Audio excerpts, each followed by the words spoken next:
السلام عليكم. مرحبا بكم في سلسلة جميع قواعد الرياضيات. إن شاء الله اليوم غنديرو النشر. في الفيديو السابق درنا الإشارة، اليوم إن شاء الله غادي نديرو النشر. أول حاجة غنديروها هي غادي نتعرفوا على القواعد، ثم غادي ندوزو للتمارين باش نفهموا مزيان الدرس ديال النشر. نمشيو مع أول قاعدة. دابا غادي نديرو أول قاعدة اللي هي A عامل ل B زائد C. راه هنا بحال كاينه مضروبه صافي. فاش يكون عندنا بين قوسين شي حاجه وشي حاجه هنايا كنعرفوا بلي كاينه مضروبه، يعني حيدتها ولكن راه كاينه مضروبه. هاد التعميل الا سمعتي عامل يعني كاينه مضروبه. اذا القاعده الاولى كتقول لك ا عامل ل ب زائد س. الا بغيتي تنشرها هي ا مضروبه في ب زائد ا مضروبه في س، حيت هنا الاشاره موجبه وهنا الاشاره موجبه، يعني جوج الاشارات بحال بحال يعني كيعطيونا زائد كما شفنا في الدرس ديال الاشاره. ا في سي مفهوم. ا عامل ل ب زائد سي يساوي ا مضروبه في ب زائد ا مضروبه في سي. هذه هي القاعده الاولى. كنضربوا ا في ب زائد، حيت عندنا هنايا زائد ا كنضربوه ثاني في سي. مزيان. دابا ندوزو للقاعده الثانيه اللي فاش كيكون عندنا ب ناقص ماشي زائد سي، اش كيساوي لينا؟ هنا غنديرو ا باش ما نخلطوش. اش كيساوي؟ نفس القاعده غنطبقوها اللي هي ا مضروبه في ب، ا مضروبه في ب، غير هنايا الاشاره ديال ا موجبه والاشاره ديال سي سالبه، يعني الاشاره جوج ديال الاشارات مختلفين غادي يعطيونا ناقص عاد ا في سي كما شفنا في الدرس ديال الاشارات. اللي ما عارفش هاد الاشارات يتفرج في الدرس ديال الاشارات غيفهم مزيان. جيد. دابا غادي ندوزو اذا قلنا في القاعده الثانيه ضربنا ا في ب ناقص ا في سي، ناقص ا في سي حيت عندنا هنايا الناقص. غادي ندوزو للقاعده الثالثه فاش كتكون عندنا ا زائد ب عامل ل سي زائد دي. اش كيساوي؟ غنجيو غنديرو ا غادي نضربوه غادي نضربوه في هاد الشيء كامل زائد دي زائد ب حتى هو غادي نضربوه في هاد الشيء كامل.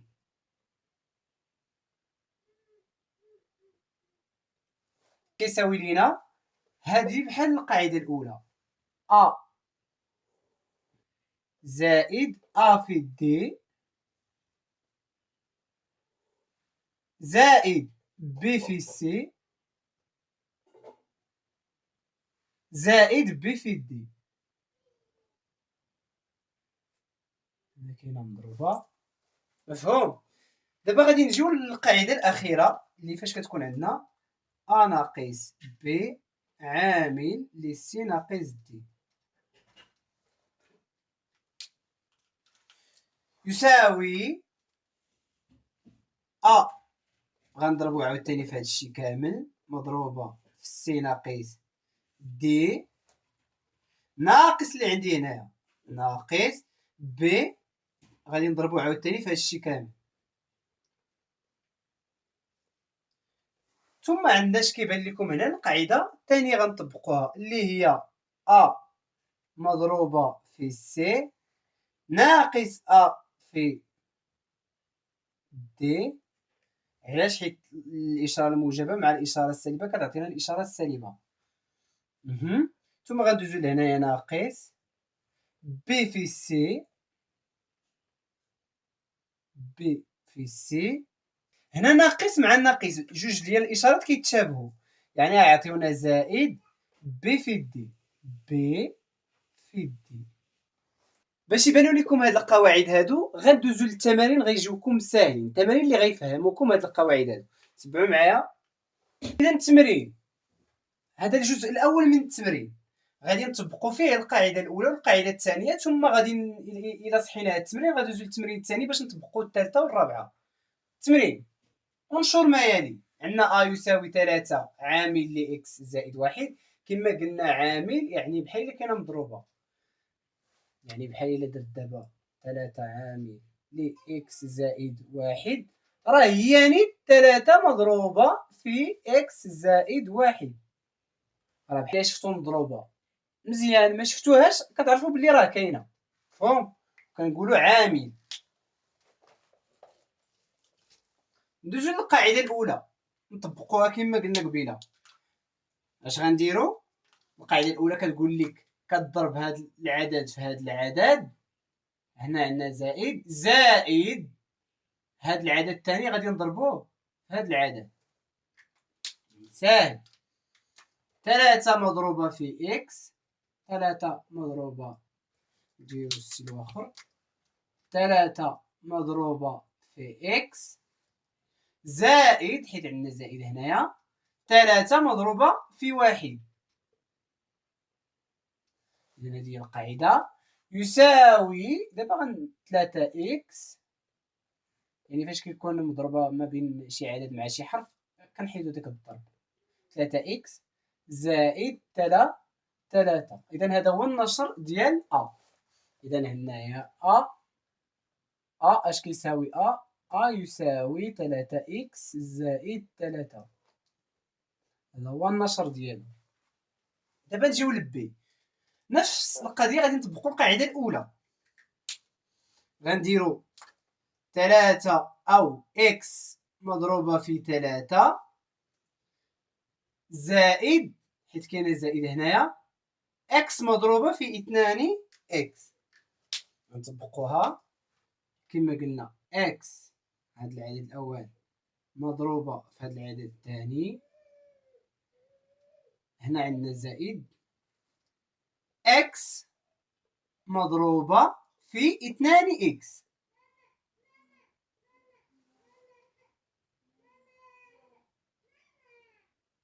في 2 إكس يساوي، دابا غادي نبسطو، هادي كما قلنا هي 3 إكس زائد إكس مضروبة في 2 إكس هي زائد 2 إكس أس 2، حيت بحال إلا قلتي راه كاين الضرب هنايا كما قلت لكم، راه كيكون الضرب غير كنحيدو، يعني بحال إكس في إكس هي إكس أس 2 مضروبة في 2.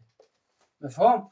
إذا هنا ب كيساوي 3 إكس زائد 2 إكس أس 2.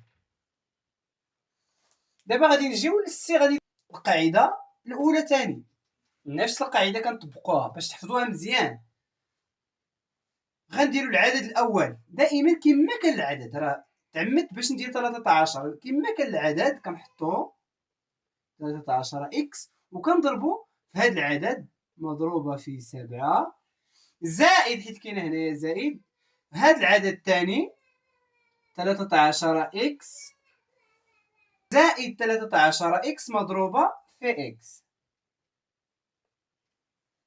يساوي 13 إكس مضروبة في 7، يعني 7 مضروبة في 13 اللي هي 91 إكس زائد 13 إكس مضروبة في إكس، يعني كما قلنا إكس في إكس هي إكس أس 2، يعني 13 إكس أس 2. إذا هنايا سي لقيناه كيساوي 91 إكس زائد 13 إكس أس 2. هذا هو النشر ديالو ديال سي. ندوزو للدي، غادي نطبقو فيه القاعدة الثانية. كما كنقولو كنضربو هذا في هذا، هنا عندنا ناقص هذا في هذا، يعني 2 إكس مضروبة في 1 ناقص 2 إكس مضروبة في إكس يساوي 2 إكس في 1 هي 2 إكس ناقص 2 إكس أس 2، لأن إكس في إكس يساوي إكس أس 2 مضروبة في 2. إذا هنايا دي ديالنا كيساوي 2 إكس ناقص 2 إكس أس 2. راه هاد إكس يمكن ندير فيها أي، يمكن ندير بي، يعني يمكن هنا نجي نقول لك قاد ليا 3 عامل لي أ زائد 1، يعني ما يتلفكم هاد إكس تقول شنو هو إكس. إكس أي عدد كما كان، أي حرف يمكن تحطو تما غير باش يبان لكم. و إكس كنستعملوه بزاف في المعادلات، مزيان تولفوه دابا. إكس يعني كيما شي أي إكس يعني كتقول واحد العدد مجهول يمكن تكون عنده أي قيمة. هنا أو حتى هي غادي نطبقوا فيها القاعدة الثانية اللي هي 6، اللي هي 6 في إكس ناقص 6 في 3، يعني 6 في إكس ناقص 6 في 3 يساوي 6 إكس ناقص 18. إذا هنايا أو يساوي 6 إكس ناقص 18. كما بان لكم راه النشر أسهل ما يكون، خصكم غير تخدموا التمارين بزاف راه غيجيكم ساهل حيت كتطبقوا غير القواعد. دابا غادي ندوزو للجزء الثاني من هذا التمرين. دابا هنايا غادي نطبقوا القاعدة الثالثة، القاعدة الثالثة، القاعدة الرابعة، القاعدة الرابعة. غتبعوا معايا مزيان. دابا غادي نطبقوا القاعدة، هنايا غادي نطبقوا القاعدة الثالثة، يعني واحد مضروب في هذا العدد كامل، واحد مضروبة في 3 إكس زائد 2، هنايا زائد إكس غادي نضربوه حتى هو في هذا العدد كامل، في هذا الأقواس كامل، إكس عامل ل3 يعني أو مضروبة بحال 3 إكس زائد 2. ثم غادي نطبقوا القاعدة الأولى، ها هي بحالها هذيك القاعدة الأولى، واحد مضروبة في 3 إكس يعني هدف هذا زائد هدف هذا، زائد واحد مضروبة في 2، هنا زائد إكس مضروبة في 3 إكس، يعني إكس مضروبة في 3 إكس كامل عندهم إشارة موجبة، زائد إكس مضروبة في 2، زائد إكس مضروبة في 2. اش كيساوي؟ كيساوي واحد مضروبة في 3 إكس هي 3 إكس زائد واحد مضروبة في 2 هي زائد 2، زائد إكس مضروبة في 3 إكس هي 3 إكس أس 2، حيت إكس في إكس إكس أس 2، هادو اللي بحال بحال كنضربوهم، و3 هي زائد إكس مضروبة في 2 يعني 2 إكس. مفهوم؟ ثم غادي نجمعو هادو اللي بحال بحال، يعني يساوي 2 زائد 3 إكس أس 2، هادو اللي ماشي، ثم غنجمعو هاد 3 إكس زائد 2 إكس اللي هي 5 إكس. إذا النشر ديال إف هو هذا.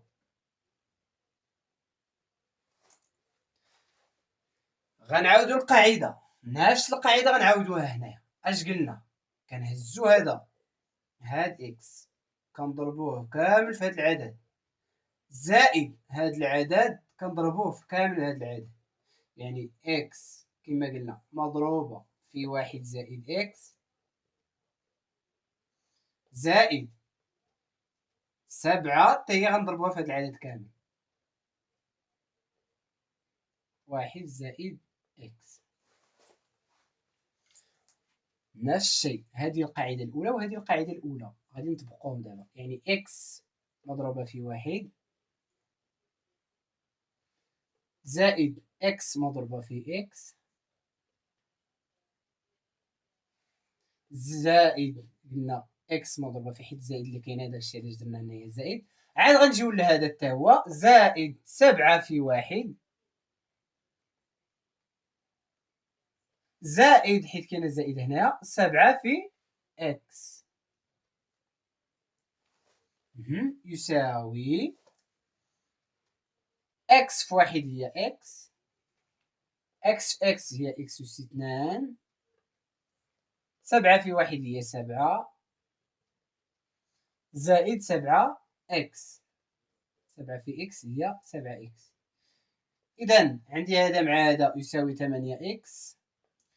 كاينة واحد غير كنحيدوها، واحد ما كنديروهاش، كنعرف بلي راه كاينة واحد، يعني إكس زائد 7 إكس يساوي 8 إكس. هادي راه مختلفة حيت فيها أس 2 في الفوق مختلفة على هادي زائد 7. هذا هو النشر ديال الجي. دابا غادي ندوزو لهنايا نطبقو القاعدة الثانية. اش كتكون القاعدة الثانية؟ نفس كما كنديرو غير الإشارة اللي كتغير.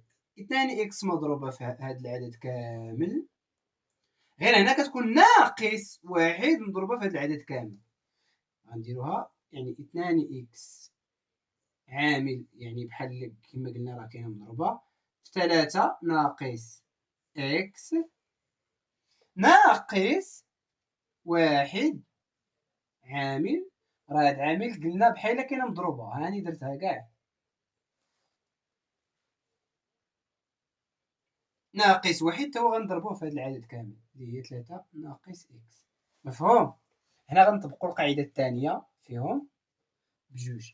2 إكس غنضربوها في هذا ناقص 2 إكس مضروبة في إكس، يعني قلنا هي 2 إكس مضروبة في 3 ناقص 2 إكس مضروبة في إكس.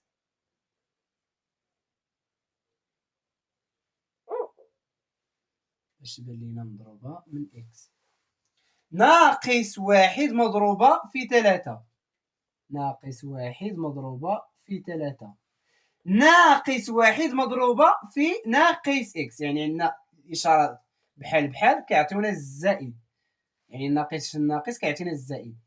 واحد في إكس كيساوي 2 إكس مضروبة في 3 هي 6 إكس، يعني كنديرو 2 مضروبة في 3 هي 6 إكس ناقص 2 إكس في إكس يعني ناقص 2 إكس أس 2 ناقص 3 زائد واحد في إكس هي إكس يساوي 6 إكس زائد إكس هي 7 إكس. يعني بحال قلت لك 6 ديال الطاولات زائد الطاولة هي 7 ديال الطاولات. 6 إكس زائد إكس يساوي 7 إكس ناقص 2 إكس أس 2 هادي راه إكس أس 2 ميمكنش نجمعها مع إكس ناقص 3 اللي ماشي بحالهم. إذا هذا هو النشر ديال اش. دابا غادي نمشيو لاخر نشر ديال اي. 3 ناقص اكس الكل عامل لواحد ناقص 4 اكس. غنطبقو القاعدة ديالنا قلنا القاعدة الأخيرة اللي هي 3 غادي نضربوها كامل في هادشي عامل لواحد ناقص 4 اكس ناقص اكس عامل لهادشي كامل واحد ناقص 4 اكس. ثم غادي نطبقو القاعدة الثانية بحال بحال 3 مضروبة في واحد ناقص 3 في 4 إكس ناقص 3 مضروبة في 4 إكس. دابا كملنا هادي غادي نمشيو لهادي. هنا عندنا ناقص إكس في واحد ناقص إكس مضروبة في ناقص 4 إكس. هنا عندنا ناقص مضروبة في الناقص ناقص مضروبة في الناقص قلنا كيساوي الزائد كما شفنا في الدرس ديال الإشارة. فاش كيكونوا عندنا جوج الإشارات كيتشابهوا دائما كيساويو الزائد بحال ناقص مضروبة في ناقص بحال الزائد مضروبة في الزائد. ديما كنحصلوا على الزائد حيت الإشارة بجوج دايرين بحال بحال. اللي ما شافش هذا الفيديو ديال الإشارات يشوفوه. قلنا غادي يكون زائد إكس مضروبة في 4 إكس مضروبة في 4 إكس. غنديرها للفوق هنايا يعني غادي تكون هنا معنديش فين نديرها يساوي 3 ناقص 12 إكس يعني ناقص 3 مضروبة في 4 يعني ناقص 12 إكس ناقص إكس، إكس في 4 إكس هي 4 إكس أس 2 يساوي 3 ناقص 12 إكس ناقص إكس هي ناقص 13 إكس. يعني بحال كاين هنايا واحد، راه ديما كاينه واحد، غير كنحيدوها قدامها. بحال إلا قلتي واحد مضروبة في 3 ما كنديروهاش، كنديرو كيساوي 3 بحال هكا. واحد مضروبة في إكس هي إكس، يعني كاين هنايا واحد وهنايا 12 ناقص 12 ناقص واحد هي ناقص 13 إكس زائد 4 إكس أس 2. إذا هذا هو النشر ديال آخر عملية عندنا. كما كيبان لكم هاد الشي راه ساهل، وإلا مشيتو هزيتو الدفتر ديالكم وحطيتو هاد التمارين بلا ما تشوفو عاوتاني، غادي تخليو الحل وغادي تنقلو هاد التمارين هادو وغتمشيو للفيديو البلاصه اللي درنا فيها دوك القواعد وغتطبقوا القواعد باش تعاونوا لهاد التمارين. الا درتو هكا غادي يجيكم هاد النشر ساهل، يعني الا عاودتو غير مره اخرى، الا تفرجتي في هاد الفيديو حتى الاخير ومشيتي عاودتي هاد العمليات هادو غيجيك النشر ساهل. الا شفتي راسك كتستافد من هاد الفيديوهات ما تنساش تبارطاجي هاد الفيديو مع صحابك باش يستافدوا حتى هما، وما تنساش تدعمنا بواحد لايك ودير واحد كومونتير زوين، ونلتقاو ان شاء الله في الفيديو ديال التعميل. الى اللقاء.